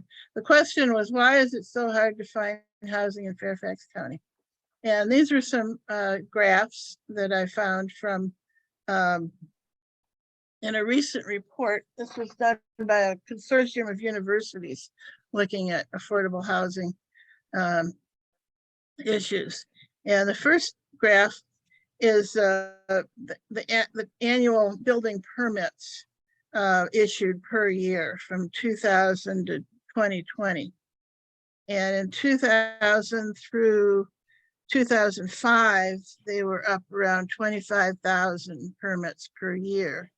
And then it started going way down. And in 2009, that was during the kind of recession, it went down to about 6,000. And then it started climbing up again and up, and it kind of went up and down to where now 2020, that was during the pandemic, it looks like it was about 9,000. So that's a big drop from 25,000. So the issue is there's not enough housing being built. This is all kind of housing. It's apartments, it's single family homes, it's everything people live in. And they're just not producing enough units to kind of keep up with the demand. So that's one reason housing is expensive. Another reason, my second slide shows that wages are not keeping up with rents. And this was done at the university. They took the average wages of some of the people who worked at universities, laborers, the cleaners, the landscaping, construction, recycling, garbage people, painters, maintenance, plumbers, and then the librarians. And then they compared that with the average, this is for Washington, Arlington, Alexandria, the DMV area, rental market. And they compared it with the a studio, 1 bedroom, 2 bedroom, 3 bedroom, 4 bedroom units. And what they found was that none of the kind of labor jobs, the labor jobs ranged from 30,000 to 56,000. And none of those allowed anybody to even rent a studio apartment, which was 61,560 a year at 30% of their salary. So any laborer type person would be what they call housing burden. That's if you're spending over 30, or extremely burdened if you're spending over 50% of your salary on housing. The only one that came close was the 88,310 of the librarians, and they would be able to afford a 3-bedroom apartment at 90,400 a year. So that's very discouraging that most people, there's a report that comes out every year called Out of Reach, and it breaks this down in a whole bunch of different ways about how many jobs and how much money you'd have to make to make afford a 2-bedroom apartment. It's a national report, and it's pretty discouraging. I think you have to work 2.5 jobs at minimum wage to have a 2-bedroom apartment. Or maybe 2 people have to work 2. I can't remember it, but I can send it to you. But it's kind of impossible to do. The third slide shows that the less money you have, the fewer units are available to you. And this one shows for people making extremely low income, that's 30% AMA that Carrie talked about. That's the primary target of people who need affordable housing in this area. There's a deficit of 46,481. I get pretty precise here, but that's how many, this is in the whole Washington area. This is the big deficit for people making under 30,000. It's very, very hard to find. In fact, there's nothing built. There is no such thing as a market rate affordable place that's affordable to people under 30%. They have to be in subsidized housing mainly in county-owned housing. Very low income, 30 to 50%. It's a deficit of 34.7 thousand homes. There's more that are affordable and a little band of ones that are very affordable to them. People who make 50 to 80% AMI, that's still not rich. 80% AMI is, you know, kind of working class wages. There's more affordable. There's a little more very affordable, but there's still a deficit of 14,500 units. You know, that many people can't find units in that range. Now, as you go up, if you get more money, there is no deficit. There's enough housing for you if you make a lot of money. If you don't make a lot of money, there's not enough housing for you. And I think I'll send you these graphs later, but I think they really illustrate who has the problem and kind of why it's there. It's because not enough housing was built. The housing that's being built is not affordable. The developers say they can't afford to build housing that's affordable to people making low income. In fact, they can't even build it for people making 40%. All of the new housing, whether it's market rate or committed affordable, is pretty expensive. And building new stuff I don't think is going to really take the place of having older, cheaper places. And the older, cheaper places need to be kept up. A lot of them are pretty miserable. But the idea that we can build and build and build more affordable housing, and it's expensive. It's really the new housing that's been built along Route 1. I did a CoStar analysis. The new market rate housing and the new committed affordable housing. The new market rate housing is about $300 a month more than the committed affordable housing.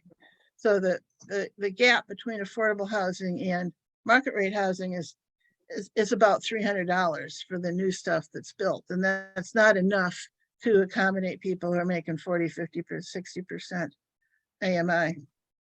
Are you talking about North Hill down on Route 1? All of the new affordable, I'm talking about North Hill, the Arden, the Lafayette, all the ones that were newly either bought for renovation or built as committed affordable housing. And then I'm talking about the market rate housing is all the new tall buildings, the Alex, the South Alex, the Beacon, all the ones around Penda that have been built recently. My thing is this is Dee, that as they build new expensive housing, they should also build affordable housing for people. I think that's what they did down on Route 1, because I noticed that I had taken a client down there, and apparently they have townhouses that are selling in the $600,000 and $700,000 range around that community. Right. And I think that's where the county needs to make them do. As they build those type of housing, they should also at the same time build affordable housing. So, and that's just my opinion, how I look at it, is that. Well, that site was given to HUD. That was a site the county bought with HUD money 40 years ago, by the way. And they gave it to two developers. One was the Penrose that did North Hill, which is affordable housing. And the other was, I can't remember the name of it, but it built the townhouses. So, and there is a ratio of affordable housing you have to build, but it's 8%. If you build new market rate housing, if it's over a certain number of units and meets certain conditions, you have to also build 8% of it has to be affordable to people making 80% or less. And there's a couple of tiers, but it never gets down to 40%, never gets down to 30%. That's more for workforce housing. Because the developers say they can't do it. They can't. They say they absolutely can't do it, or they'll go to Maryland and build houses if we make them do it.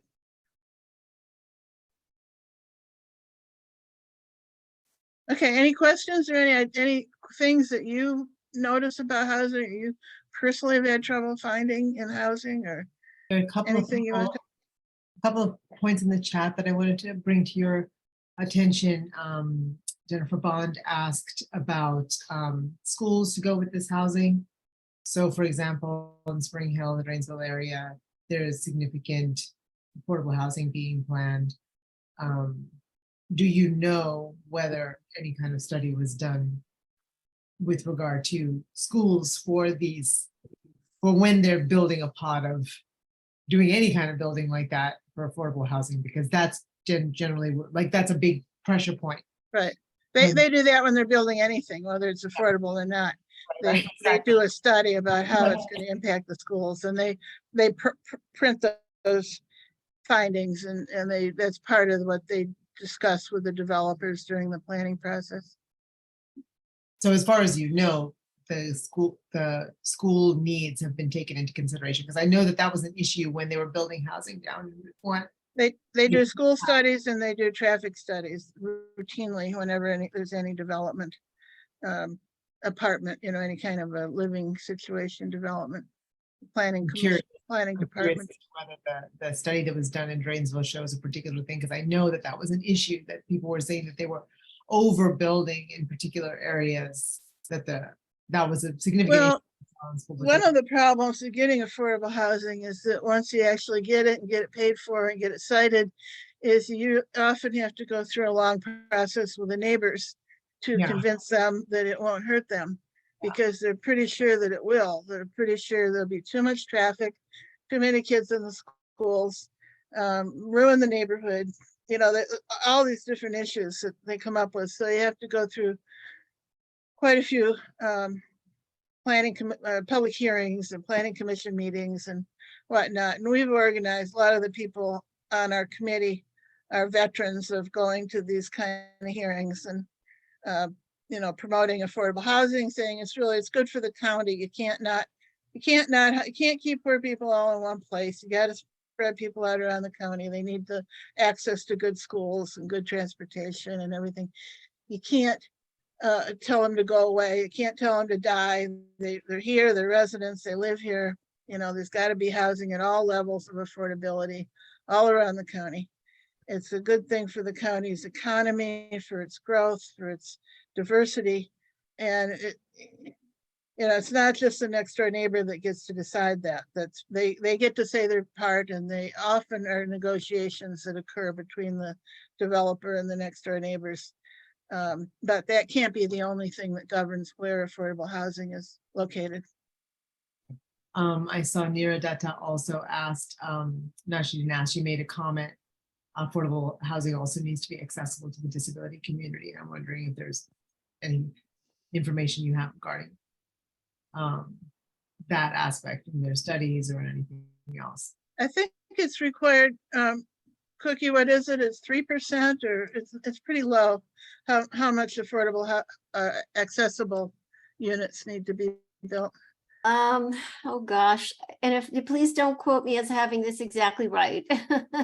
I think it's something like 4% for hearing and visually impaired, and maybe I want to say 10%, but that sounds like a lot for no 10 was a big reach. 10's what we asked for in the COG. For people with mobility issues. Mobility, yeah. It's nowhere near 10 now. Yeah, and one important thing about when you talk about disabilities, we ran into this at AHAC, is it's such a big word. You can be talking about somebody who needs a certain width of a doorway to get a wheelchair through.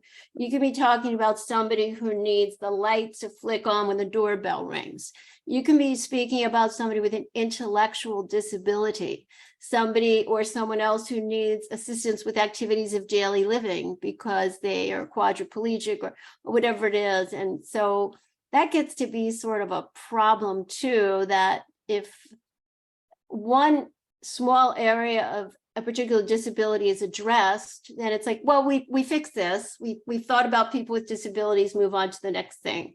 And so that's kind of my job, or our job, is to keep these issues above the radar and not allow them to be sort of underneath. And many accommodations, or for example, if the doorways are an inch wider or whatever that number is, I don't know, or the toilet paper rolls are 3/4 of an inch higher, most everybody benefits from that. Nobody says, oh my God, the toilet paper roll is too high or the door is too wide. I don't need all that width, you know. Most things have a benefit to a lot of people. And if the light goes on when the bell rings, maybe you're got your back to it or something, you don't hear it. So that's something. Pardon? Somebody was just unmuted. Yeah, no problem. Oh, okay. I just think that's something to bear in mind, that we all can benefit. It's not like doing anybody a favor, really. Yeah. It's sort of a group benefit. And it's like, Yeah, there's certain elements that are kind of called universal design. I don't know the exact terminology, but it makes something accessible to people with certain disabilities, but it's fine for people without disabilities. It really doesn't matter to them at all, even if they notice it. But it's that way all the units are somewhat accessible. It's not right. And not just 3%. Universal design is sort of the gold standard. And when you talk about in other ways of people aging in place, that it becomes really important. And aging in place is a great goal, because people want to stay in their homes. Not everybody will be able to, but it certainly goes a long way to making that sort of hope and dream a reality for a lot of people. So universal design is always what you hope, what you wish for. Evelyn, you have a question or comment? Oh, yes, thank you. I wanted to chime in a little bit earlier. You were talking, there was a comment about our schools considered, you know, when there is new development. And most definitely, the school board are the ones who have a calculation that say what the estimate number of children going to, young people going to elementary school, middle school, and high school. And so that's automatically calculated. The developer does not have a choice in that. It's the school system or the school board that comes up with that information. And they're always included in, I know, in new development. As far as when there is new development, they are required to, the builders are required to do a certain percentage of affordable housing. But like Mary said, you know, it's still kind of unaffordable for those who are making less than $30,000. But those affordable houses in the new development are dispersed throughout, you know, they're evenly dispersed. They don't have all of them in one section. So even where I live, I can see that there's a difference between my house and then the house that, you know, maybe met the affordable housing rate, but they look just, you can't tell, and they're interdispersed between all of the buildings in the community. And the third thing, oh my gosh, I forgot the third thing. I wanted to encourage, you see how well Mary is representing the affordable housing concern. It is so very important. NAACP, Fairfax County NAACP does a magnificent job with our missions and the goals that we have to protect those who might be who are marginalized and who need the support of a greater organization such as ours. But on an individual standpoint, we need more advocates in leadership like Mary to come to the Board of Supervisors, express your concerns, express what you know is not right or what's not happening for those who aren't at the higher earning levels, and show up to the Board of Supervisor hearings, show up to the Planning Commission hearings, because I guarantee you it does make a difference, but we need to express ourselves on a more frequent basis. Yeah. All right. That was my soapbox. Thank you. This is Dee. When are the meetings held? Because I don't see the NAACP putting out when the meetings are being held so we can attend. So if you put it out to the larger group, those that are interested will show up to the meeting. Is it during the daytime, the evening time? Is it? They're mostly in the evening. What we try to do is work ahead of the meetings. By the time you get to the public hearings, it's pretty late in the process. So we've been focused more and more on working upstream by talking to like friendly planning commissioners like Evelyn and others, and trying to get issues sorted out a little bit ahead of that. But we also do organize people to go to certain planning commission and board hearings when there's an issue that might be contentious, or that we need to make a show of people coming and giving out a message. So yeah, we could say, we could put out when those are and when we'd like people to come. I mean, these are really long and pretty awfully boring meetings for the most part. So we try to pick and choose, and But they're important, Mary. They are boring. they're very important. I know they're very important. And I tell you, my hats are off to all the planning commissioners, because I can't imagine anyone spending more time in meetings than you guys do. How many You gotta meetings? not have a life. That's what it is. You don't have How a many life. evening meetings do you have every week too? At least Oh, two. Like 6-hour meetings? Yes. Jesus. I guess is there a question? Is anybody lobbying, like someone said, the General Assembly or their state representatives, asking them to provide more funding for affordable housing, or Oh yeah, every how year. can we put that in the budget? Because that's important too, from my understanding, that I think it's coming up where I think they're putting together, I don't know, the budget's already together, but sometimes they work on it, my understanding, in the winter time, that we can kind of lobby them and say, we're looking for more money for affordable housing. Can you put this in the budget and see where it goes from there? Yeah, we do. Unfortunately, right now we have a governor that doesn't believe in affordable housing that's subsidized by public funds. So even though we try every year, there's a coalition of groups in the state that, tell legislators, what they want, and try to get people to introduce different bills, and all of that goes on every year, but it's not having real good luck.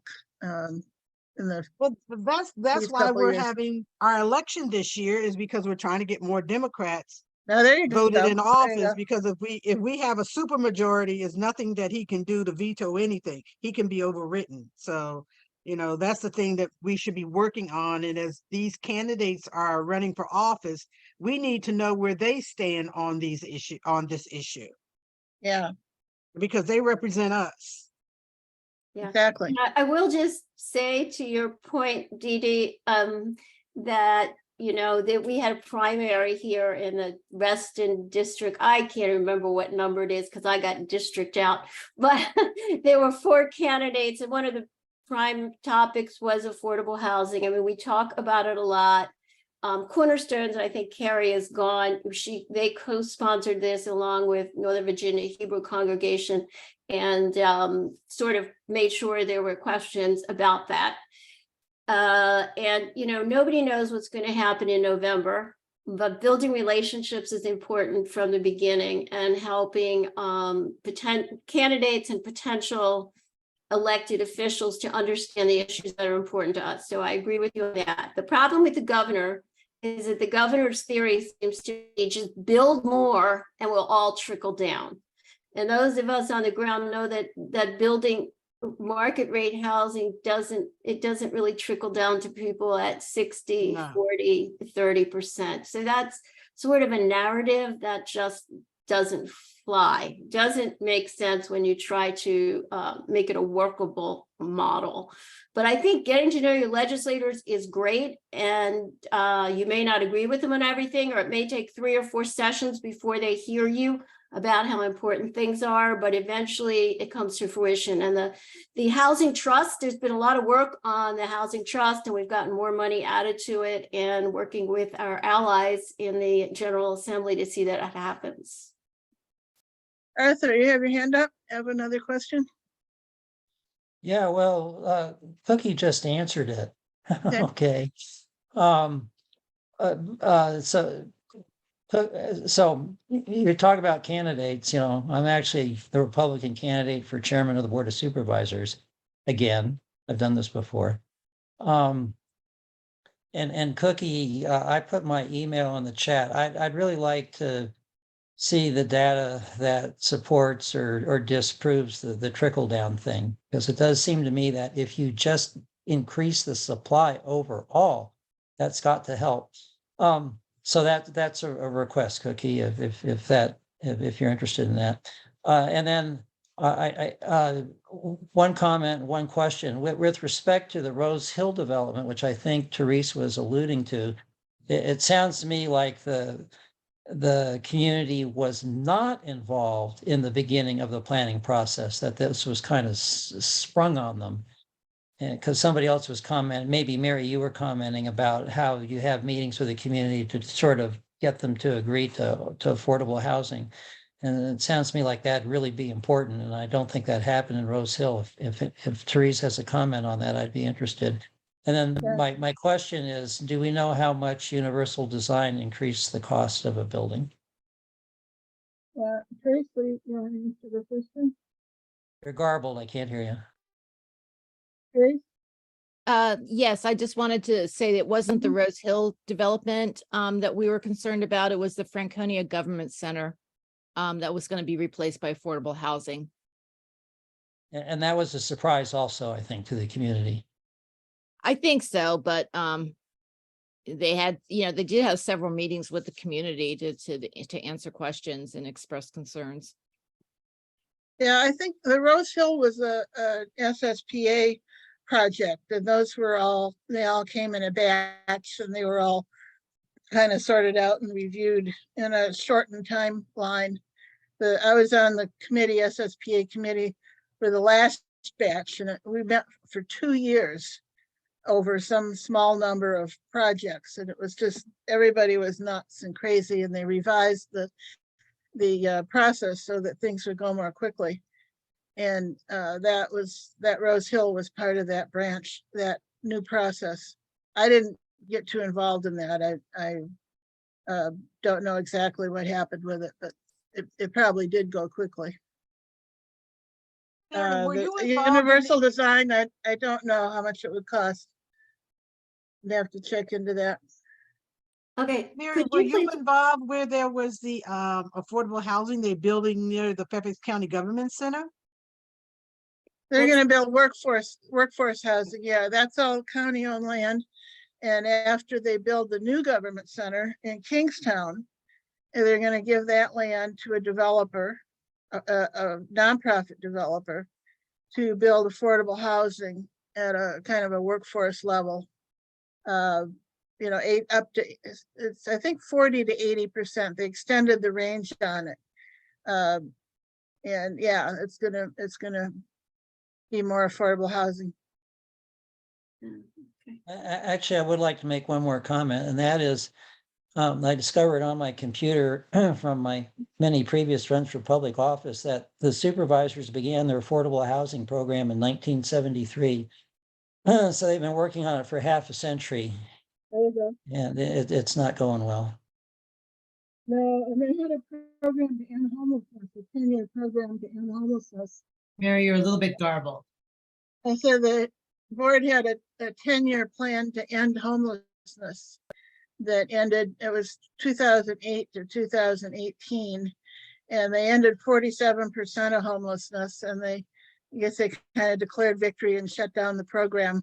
So now they're looking at some new methods. Meanwhile, homelessness has been going up in the last several years, all over the metro area. But we need a new plan for that too.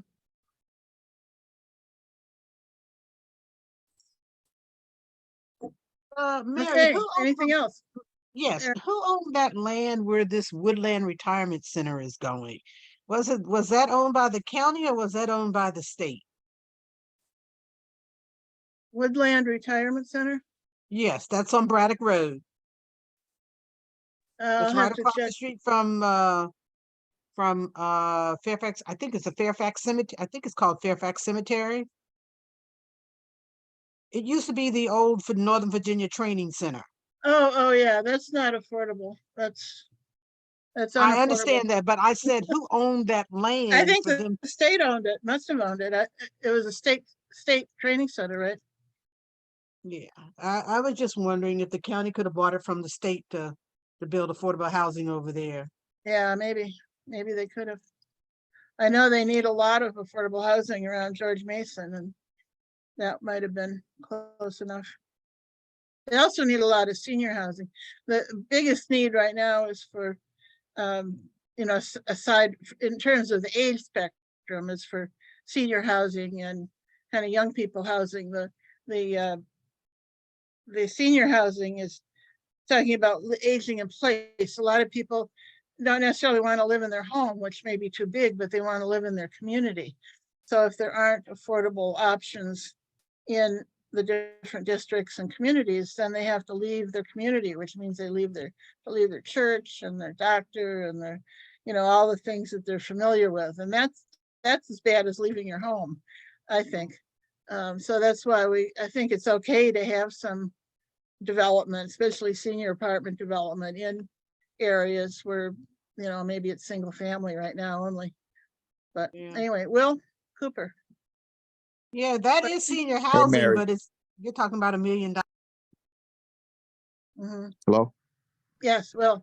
Hey, Mary, how you doing? Just want to say, as a chair for the Veterans Committee, I always enjoy hearing you speak on this topic because, it's also a topic that a lot of veterans are facing, as you stated, like multiple times. So, I would love to take some time to really speak to you to see how, one, how you're so active, in housing, and maybe how I can, pick your brain. I think it would be really helpful for me. But, and one thing I did want to mention is often said like this trickle down effect. Reality, there's no such thing. It's actually impossible. You can't build fast enough, especially in a community like this where you have a good amount of people that make six figures or more. The more you build, you're just building more for folks that make higher wages. They're just going to flood those in. So you can't build fast enough.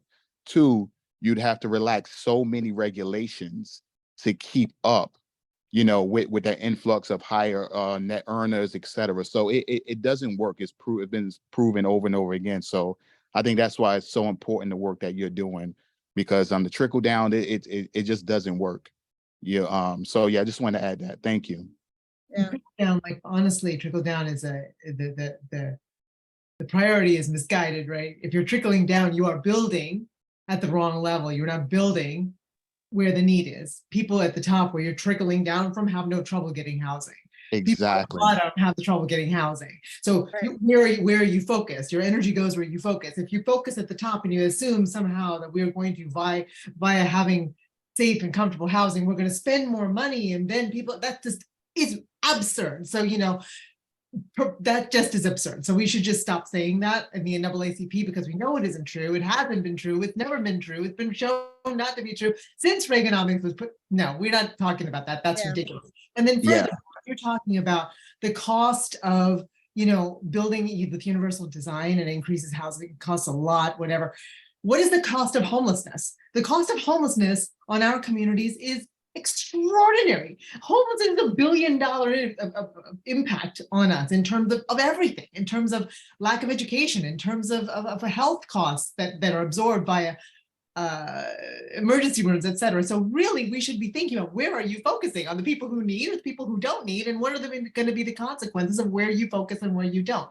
And it's like 9 o'clock, and we have been talking about housing for a really long time. We could clearly go on talking about housing for a real long time, forever, with this kind of leadership, which I really, really appreciate. Michelle, I see her here, but she may be in the car or something. She had gone to pick me up. I thought she's going to cut me off pretty soon, but she left. She had to go pick her daughter up from work, so I'm not sure if she's back or not. She asked me to cut me off.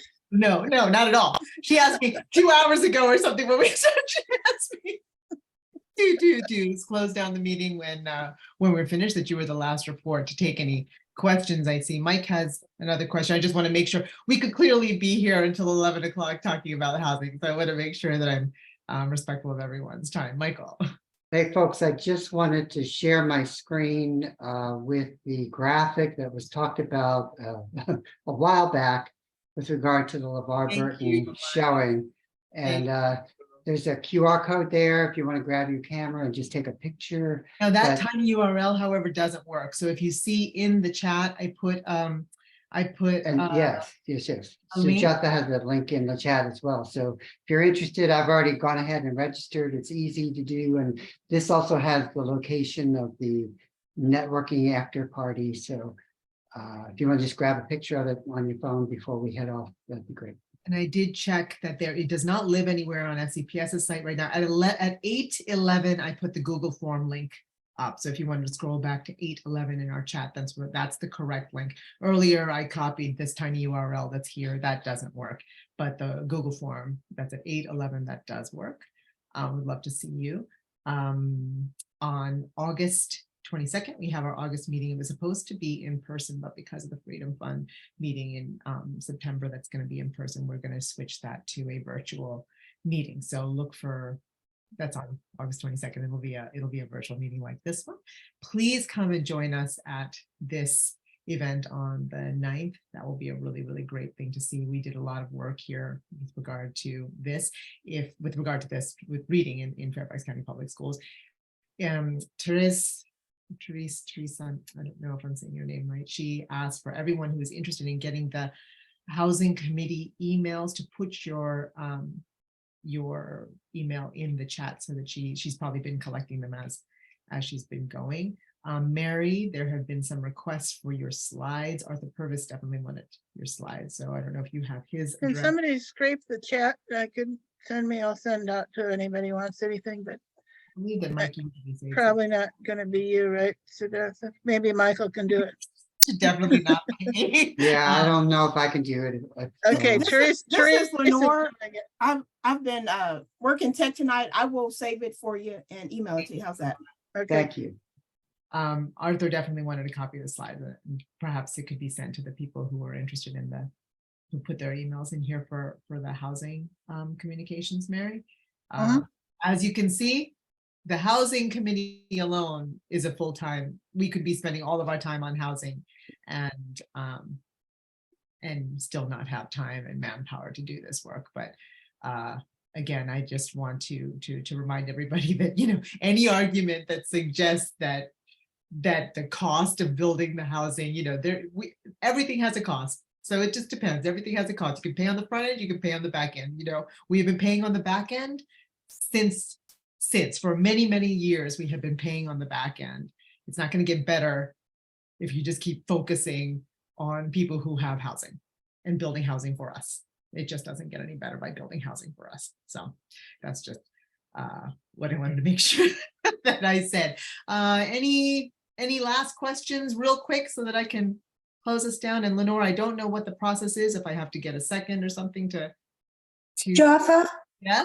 quick comment. I wanted to say, when you were talking all about trickle down, thank you for putting that out there. That's all I have to say. Thanks. I want to make sure everybody trickle down. We have been shown. It has been shown. It has been economically proven not to work. So anybody who doesn't know that just it doesn't work. There's doesn't work. Evidence. They Since call economics, that is it doesn't called work. supply side economic. And it does not If work. anybody wants to know, supply side economic. Unbelievable. So anyway, we already know that. We don't need to litigate that here at the NAACP, where housing is a fundamental right that we're working for all the time, that everybody has a place to live. And yeah, so Lenore. You can say if there is no objection, we will end the meeting. Thank you. If there's no objection, we will adjourn the meeting. Hearing no objection, I adjourn the meeting. Thank you, guys. Everyone. Thank you. For listening. Great meeting. Great conversation. Thank you, everyone. Sujatha, can you email me that? I didn't get the link for that event, or could somebody email me that to me? Yep. I will actually. I have just when, yeah.